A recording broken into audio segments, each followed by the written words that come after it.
Hey guys, I am here today with another neighbor, Steven, and he's going to tell us all about his business, and I'm super pumped to hear about this one. I tried to get him to record this one, but it's cool. It's cool. So you're a neighbor here in Miller, which is fun. We get to meet all our neighbors. How have you felt about the neighborhood? Like, when did you come in? How do you feel about it? Yeah. So I moved here when I got married in 2013. We have the same anniversary. Same exact, and so my wife moved here, I believe in 08 or 09. And so it was great. We lived over on Maddie, and we recently moved. So now we're over behind HEB off of Vaughn, and we actually moved away for about 7 months and missed it a lot, and so we moved back. So we have a 1-year-old and another baby on the way this fall, and then I had my business. I brought my business with me when moved in, and so we were running out of space over on Maddie, and so fortunately we were able to find something with enough space for us over here. I really loved it. There was a guy I used to read who his name was Christopher Alexander.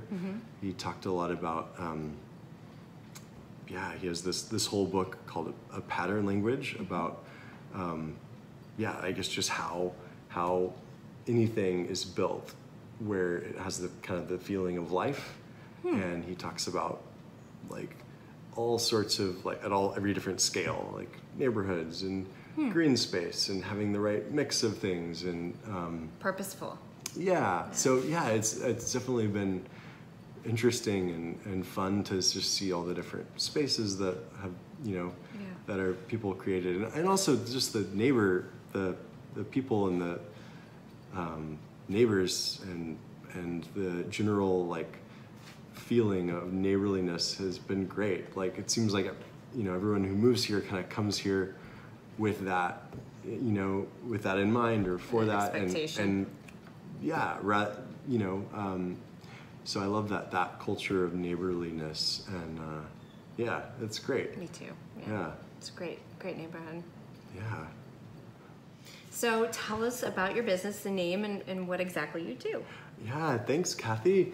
Yeah, so our business is called The Habit of Seeing, and we do kind of cinematic storytelling video for companies and brands. I started doing this in Austin about 8 years ago, and then kind of officially incorporated the business a couple of years after that. And did you start as a hobby?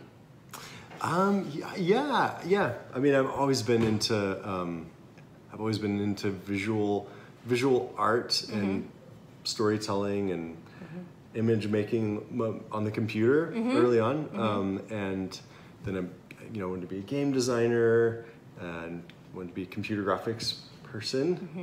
And then I'm still an interest, but I became more and more interested in storytelling and more like linear filmmaking and those sorts of things. Very cool. Did you start it when you got to Austin, or had you been here for a while? It's one of those things. It was kind of like so I had been interested in kind of photography and filmmaking for a while, but I didn't buy a camera until I moved here in 2010. And then I just started filming a lot of stuff, and and then it kind of became became a business when I realized, hey, I can take some of these techniques and tools of documentary storytelling and filmmaking, and use them to help people tell their stories for their business or for their nonprofit or event. So that's been really fun.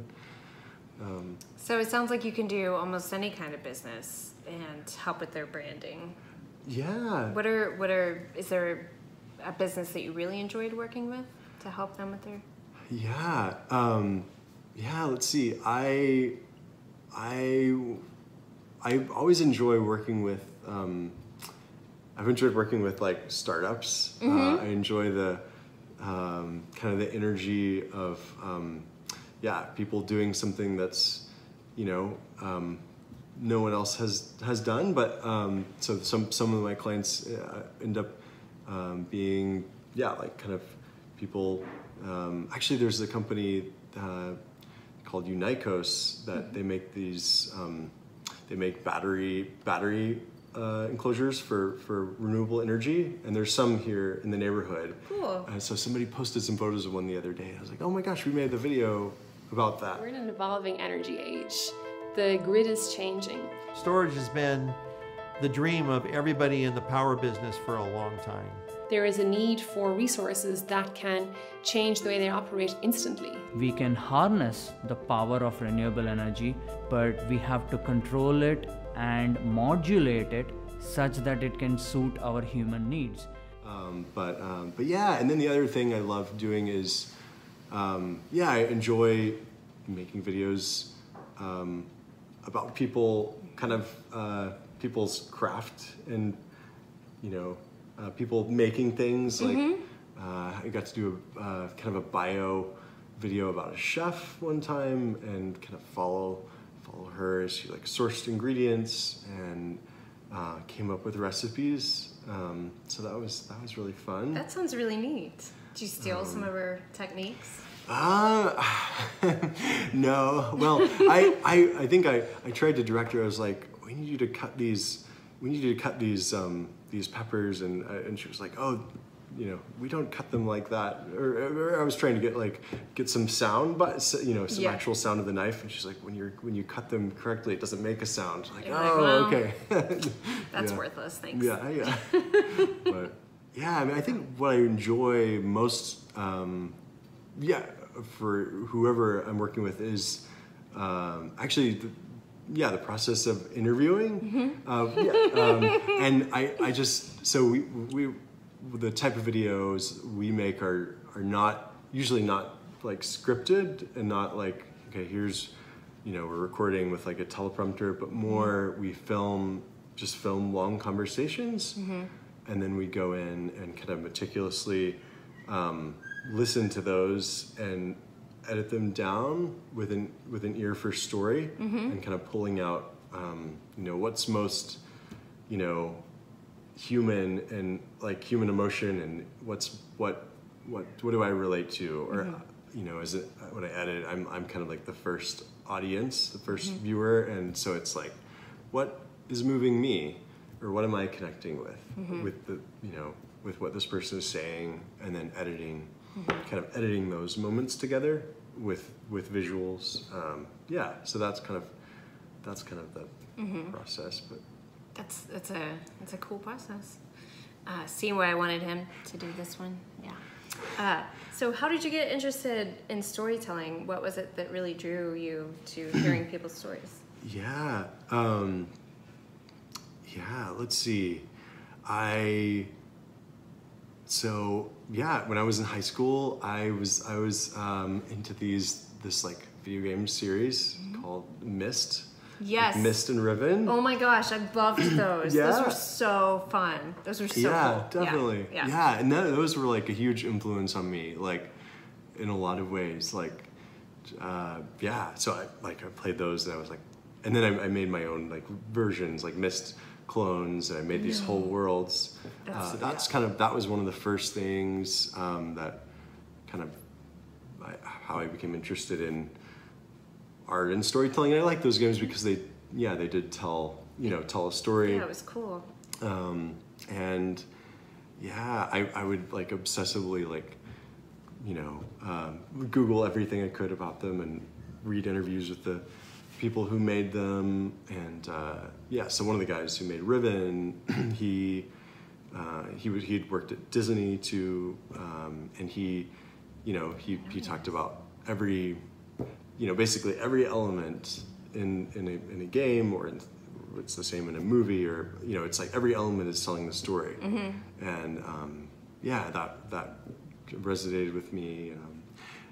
So I was like, I wanted to make movies, and so I moved to Austin, and I've worked on a lot of projects with friends, like 48-hour film project. And I still am definitely interested in kind of narrative, narrative films, but the last several years I've become more and more interested in documentary filmmaking, and I love that kind of storytelling, both like films, but also things like Radio Lab and This American Life, and there's a lot of I kind of take a lot of inspiration from that sort of storytelling in the work that I get to do with businesses or brands.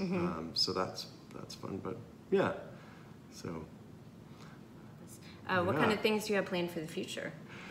Yeah, great question. Well, a couple, lots of ideas, of course, of projects I'd like to do. But yeah, I guess I'd like to kind of keep, learning more about documentary storytelling and kind of refining my process and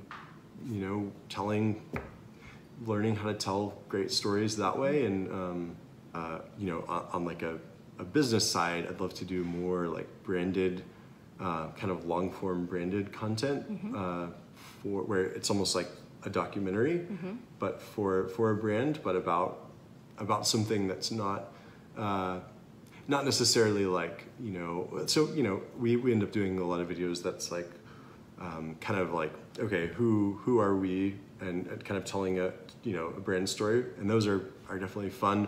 But I also, there's this other thing of a brand might have something that they're passionate about, that they want to tell a story about, and then just going and kind of following a story, where you don't know necessarily where it will lead or what it's about, but just a story about some person that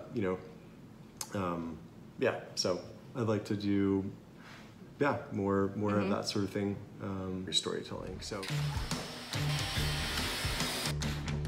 the generation before grew up taking things apart, putting them back together, having access to all sorts of tools, and kids are now growing up without those sort of hands-on learning experiences. So I feel like giving them that time and space to be in the flow and build like that, guided by their own interest and their own enthusiasm, really boosts confidence and is an empowering experience. But then there's also, using all, fun filmmaking gear, like, Steadicam type stuff and slow motion and, drone footage and handheld, and kind of,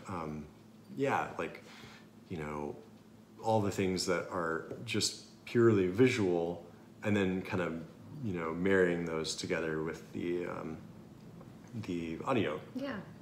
And then in the business we call the visual things B-roll. Yeah, you know that. Yeah. So so that's kind of then we have a cut with with visuals and audio, and it's so editing is that's where videos are made. It's definitely the most time-consuming part. So we might film for a day or two and then edit for weeks on a two-minute video, and then so that's kind of the process.